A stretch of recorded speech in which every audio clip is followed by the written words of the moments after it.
Of them don't have insurance or they're underinsured. The Korean American business owners were disproportionately impacted. Take Freddy's on that corner over there, looted twice and the owner beaten. Protesters reduced this corner store to a smoky pile of rubble. Owner Soon Lee is in limbo. I don't know what should I do. I need help. The store is among 42 Korean grocers, delis, and carryouts that have been destroyed or damaged during the unrest. The total number of Korean businesses is still being tallied. Protesters not only looted Freddy's Liquor on West Landvale, they beat up the owner, Young Park.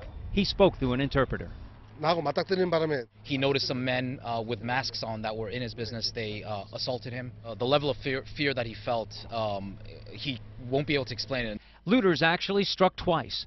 Mr. Park tried to get police to intervene, but he says they refused. He hopes to reopen. There are coverage limitation issues. That's number one. There's denials of coverage that might be possible based on certain exceptions. And certainly there's a good number of business owners who don't have insurance. Residents consider Freddy's a good neighbor. Mason Burris, a 33-year resident, is among them. You probably give some people some credit. Harold Conway has lived here 50 years. He recalls the consequences of the '68 riots. Look how long it took to build them back up. Look how long it took to build them back up. Long time.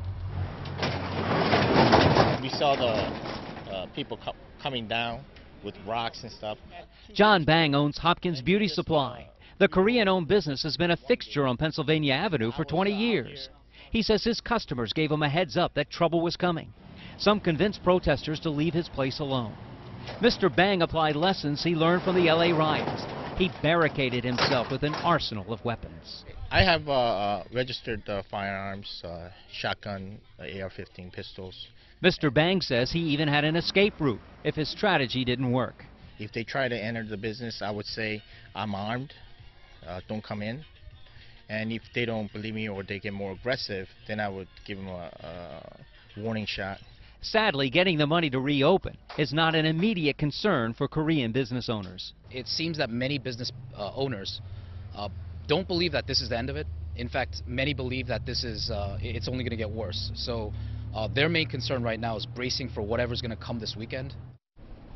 Business owners and community leaders have been meeting with the Korean consulate and the governor's wife to discuss how to pick up all those pieces.